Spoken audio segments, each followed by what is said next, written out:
Today in episode 2, we are going to be talking about how to manipulate body composition. And we're going to be talking about the two main aspects of that. The first one being how to lose body fat or adipose tissue. And the second one being how to increase lean muscle mass on your frame. Both of those things, of course, will affect your body composition, hopefully in meaningful and desirable ways. Now, before we get into all of the science of that, I wanted to share some statistics from the CDC, the Center for Disease Control in the United States. Did you know, according to the CDC, that 40% of the U.S. population, adult population, is considered to be obese, and 74% of the United States adult population is considered to be overweight or obese?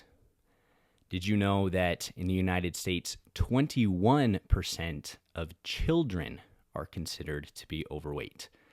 And this number in children is a 10 times increase in the last 50 years, since the year 1975. Now, being overweight and obese is not just a cosmetic issue, as some people will often view it as, but it is often, it is not often, it does go hand in hand with something called metabolic syndrome. And metabolic syndrome is characterized by an increase in blood pressure, an increase in blood cholesterol levels and lipid levels, being insulin resistant, and all of these things increase a person's risk dramatically of cardiovascular disease, diabetes, stroke, cancer, and a whole host of chronic diseases that can affect not just how long you live, but how well you live, especially in the very end of your life. Now, did you know that approximately 80% of chronic diseases, so that is 4 out of 5 cases of chronic diseases such as cardiovascular disease, stroke, and cancer, could have been prevented altogether, or at the very least delayed, by lifestyle choices? In fact, it is estimated that 95%, almost all cases of type 2 diabetes, could have been prevented altogether through lifestyle changes. I share all of this with you so you guys will understand that manipulating body composition is not simply about the way you look. It's not just for bodybuilders and people who want to take their shirt off at the beach. It really is about health. On the flip side of that, as we're going to be talking as well about gaining muscle is not just for athletes. It's not just for bodybuilders or powerlifters. It is something that I believe very strongly everyone should be interested in. First of all, it can help prevent against things like type 2 diabetes because you have a greater amount of tissue for the nutrients and the glucose in your blood to be delivered to, delaying the resistance of your cells becoming resistant to the signals from insulin that cause type 2 diabetes.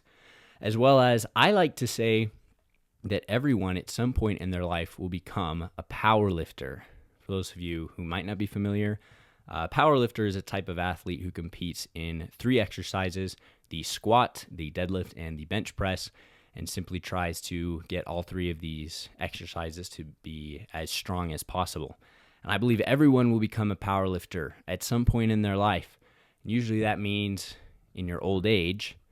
It's actually very common for one of the reasons people will be admitted into nursing homes or long-term care facilities is because they have lost the muscle and the strength to be able to walk around, to sit down and stand up off of the toilet and things like that.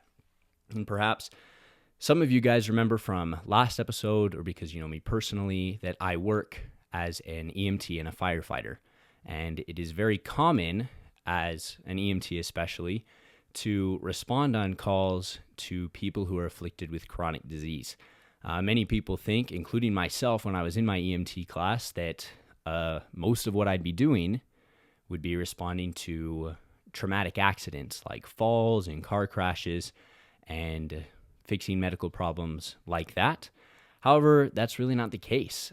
Especially in the United States. I'm not sure about other countries, but in the United States and in where I live, where I work, it is very, very common for the majority of calls that you go on to be primarily elder or at least middle-aged people who are suffering from chronic disease, people who have not taken good care of themselves throughout their life and now are having adverse medical reactions, whether that's COPD and difficulty breathing, whether that is a heart attack or a stroke, or whether that's because somebody fell and they broke a hip or a leg, whether that means somebody needs a lift assist because they're not strong enough or capable enough, or sometimes just because they're too heavy to get themselves back up off the ground and into their bed or into their chair or wherever they need to be.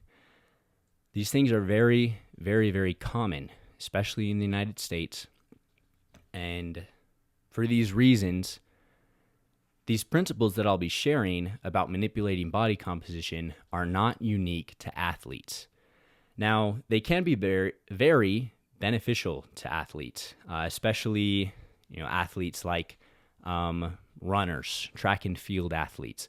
For example, if you simply reduce your body weight by losing adipose tissue and your muscular power in your legs primarily stays the same, then your power to weight ratio and your strength to weight ratio will improve and you'll become a faster athlete. And this same idea can apply to baseball players, basketball players, football players, all sorts of athletes, as well as it is beneficial to bodybuilders for the presentation of their physique on a stage. It is beneficial to powerlifters because they compete in weight class divisions as well as in combat sports. It is also, I'm not super familiar with combat sports, but I believe in pretty much all combat sports, you compete in a weight class. So that way, it's fair. You weigh the same as your opponent. And so it's more optimal to fight in a lower weight class, which could be accomplished by manipulating your body composition, losing body fat. With all that aside, I hope you all understand how the information that I'm going to share with you today will be applicable to you, to your situation.